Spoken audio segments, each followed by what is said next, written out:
Okay, we're in the back of my property, only a few blocks from the beach.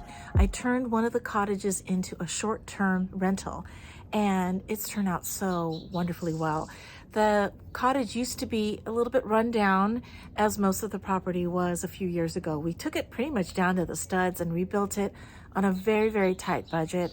It was supposed to be a traditional rental, but after seeing how beautiful everything was turning out, I actually wanted to furnish it myself. The cottage only measures about 365 square feet, so it's petite, but it has its own private garden full of passion fruit. You guys have to see this.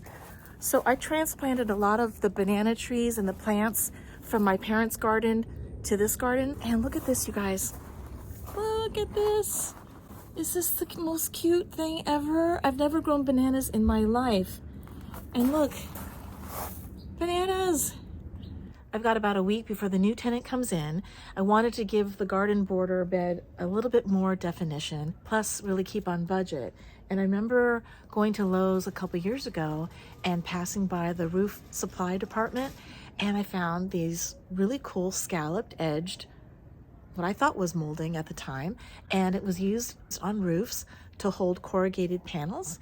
And I thought, oh, that would be kind of cool as trim outdoors.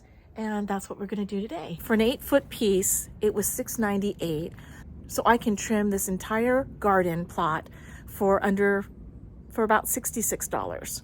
So that is right on budget. We're going to paint it a dark charcoal color to match the furniture and match the vibe back here. And I'm going to use rust-proof screws and to attach them. And let's go. A lot of you guys who know me by now know that I just love this charcoal Rust-Oleum chalked spray paint. It sprays on real matte, and I love the color, and it matches what I currently have on the garden bed right now. So let's get spray painting.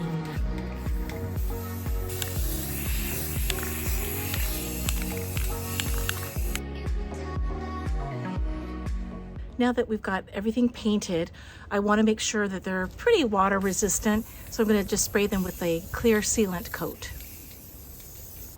I might put more screws in, but for right now, I'm just going to put them every 12 hump.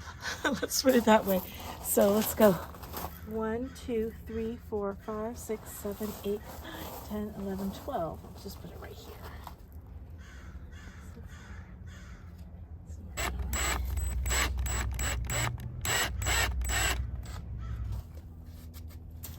This project is actually working. I'm really excited. It's been so fun to do. Okay, let's keep on going. Here's a solid 8-foot piece that I'm going to install along the line of this. There's going to be a cut. There's going to be a cut here. So I'm going to try to hide all those cuts around and underneath the plants. I've laid down all the 8-foot pieces, and now I'm going to have to make my cuts. Not a big deal.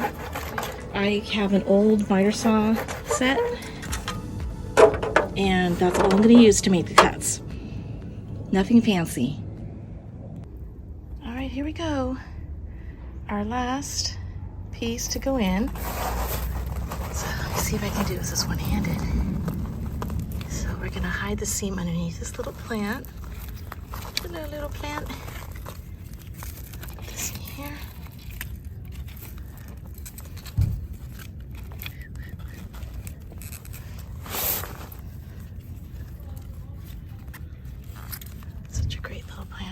Can you believe these plants are so huge?